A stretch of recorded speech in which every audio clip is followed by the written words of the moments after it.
तो इस कहानी में आपको बहुत मज़ा आएगा। तो आप सुनिए, ये कहानी शुरू होती है एक मिसुमी मकोतो नाम के एक साधारण हाई स्कूल स्टूडेंट से होती है।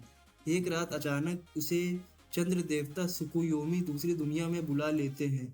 सुकुयोमी बताते हैं कि मकोतो के माता-पिता कभी इसी दूसरी दुनिया के रहने वाले थे। उन्होंने पृथ्वी पर रहने की इजाज़त पाने के बदले एक वादा किया था कि भविष्य में उनका एक बच्चा इस दुनिया में भेजा जाएगा। अब वही वादा पूरा करने का समय आ गया है और इसीलिए मकोतो को बुलाया गया है।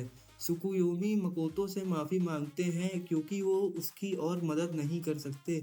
जाने से पहले वो उसे अपना आशीर्वाद देते हैं, उसकी छिपी हुई शक्तियों को जागृत कर देते हैं और एक खास वरदान भी देते हैं कि मकोतो इंसानों को छोड़कर बाकी सभी जातियों और जीवों की भाषा समझ सके। इसके बाद मकोतो की मुलाकात उस दुनिया की देवी से होती है। देवी उसे देखते ही उसके चेहरे का मज़ाक उड़ाती है और कहती है कि वो इतना बदसूरत है कि उसे हीरो नहीं बनाया जा सकता।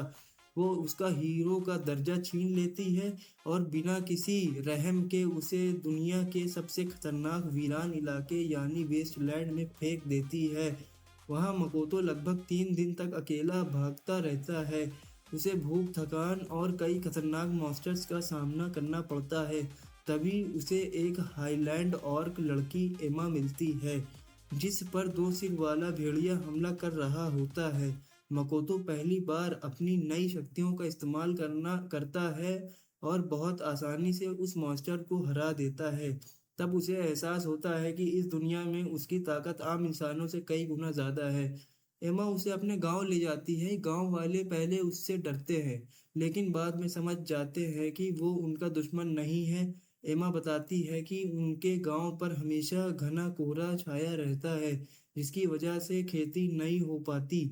उनका मानना है कि महान ड्रैगन शेन को हर साल बलि देने से ही कोहरा हटता है। इस बार एमा खुद बलि बनने वाली थी। ये सुनकर मकोतो गुस्सा हो जाता है और फैसला करता है कि किसी की बलि नहीं होगी। वो खुद शेन के सामना करेगा और उससे एमा को बचाएगा। रास्ते फिर वो उसी रास्ते में निकल पड़ता है। रास्ते में वो पहली बार मैजिक का अभ्यास करता है और अपनी आर्चरी स्किल्स को मैजिक के साथ मिलाकर एक बहुत ही शक्तिशाली फायर एरो बनाता है। उसके हमले से पूरा इलाका हिल जाता है और कोहरे का स्रोत टूट जाता है। तब असली महान ड्रैगन शेन सामने आता है। दोनों के बीच जबरदस्त लड़ाई होती है। मकोतो की ताकत देखकर शेन हैरान रह जाता है और इल्यूजन मैजिक का इस्तेमाल करता है। इस इल्यूजन मैजिक में मकोतो को पृथ्वी पर बिताए हुए अपने पुराने दिन याद आते हैं, लेकिन वो जल्द ही उस भ्रम से बाहर निकल जाता है। शेन समझ जाता है कि मकोतो कोई आम इंसान नहीं है। लड़ाई जारी रखने के बजाय वो मकोतो के साथ एक मास्टर सर्वेंट कॉन्ट्रैक्ट करने के प्रस्ताव रखता है, ताकि वो उसके साथ रहकर उसकी यादें और उसका जीवन जान सके। लेकिन मकोतो की शक्ति इतनी अधिक होती है कि कॉन्ट्रैक्ट उल्टा मकोतो के पक्ष में बन जाता है और शेन उसका सेवक बन जाता है। आखिर में शेन एक सुंदर समुराई जैसी महिला का रूप धारण कर लेता है, जो मकोतो की यादों से प्रेरित होता है।